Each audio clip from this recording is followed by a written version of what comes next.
అపోహ పడుతున్నావు నువ్వు అపోహ పడుతున్నావు, నువ్వు మారిపోయావు అని. లేకపోతే ఇది నీ టెంపరీ చేంజ్ కూడా అయ్యుండొచ్చు. ఐ మీన్ అభిషేక్ ప్రేమ్ మెహ్రా నిన్ను క్షమించేసరికి మొత్తం అంతా మంచిగా మారిపోయిందన్నమాట.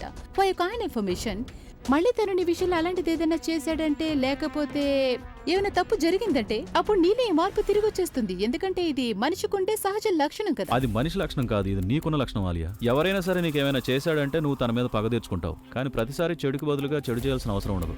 ఒక్కోసారి మంచి చేయాల్సి ఉంటుంది. నేను అలాగే ఉన్నాను. కానీ నీ మాటలు విని నేను అప్పుడు ఓ రియలీ? నా మాటలు వినా? రాజన్నయ్య, నీకు అన్యాయం జరిగింది, అందుకని నువ్వు పగ తీర్చుకోవాలనుకున్నావు. అది కూడా నిజమే ఆలియా. జరిగిన వాటి గురించి నేనేమీ మాట్లాడాలనుకోవడం లేదు. నీకు ముందే చెప్పేస్తున్నాను, నువ్వు ఒకవేళ నా మీద ఏమైనా ఆశలు పెట్టుకుని వచ్చావంటే అప్పుడు నేను నీకు తప్పుడు పనులలో ఎలాంటి సహాయం చేయలేను. కానీ నీకు ఒక సలహా ఇవ్వగలను. ఈ పిచ్చి పనులు, పగ తీర్చుకోవడాలు ఇవన్నీ వదిలేసి మంచిదారిలో వెళ్ళు. అదే నీకు మంచిదవుతుంది. నిజానికి నేను ఇక్కడికి వచ్చింది నీ దగ్గర సహాయం తీసుకుంటావనే, కానీ ఇక్కడంతా మారిపోయింది, రైట్? ఆశ్చర్యంగా ఉంది రాజనయ్య. ఐ మీన్ నువ్వు నిజంగానే మారిపోయావు.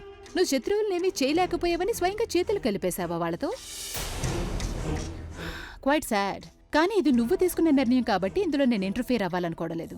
నేను ఒంటరిదాన్నే, కానీ నీలా బలహీనురాల్ని మాత్రం కాదు రజనీయ. నేనేం చేయాలనుకుంటే అది చేసి తీరుతాను. అలాగే నా పగను కూడా నేను తీర్చుకుంటాను. నేను ఇదంతా చూస్తూ ఊరుకుంటాను అనుకుంటున్నావా? ఆలియా నేను బలహీనంగా ఉన్నాను కదా అని అభితో కలిసిపోలేదు.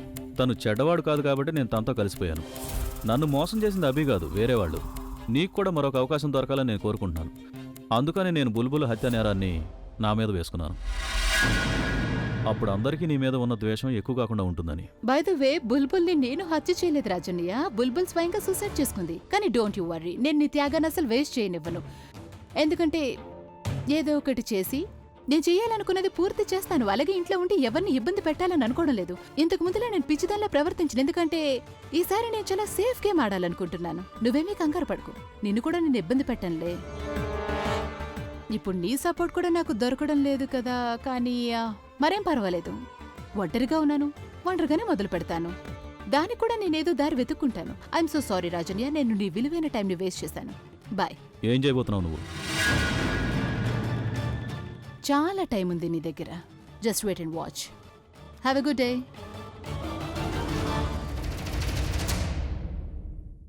ఒక్క పని కూడా సరిగ్గా చేయలేవు.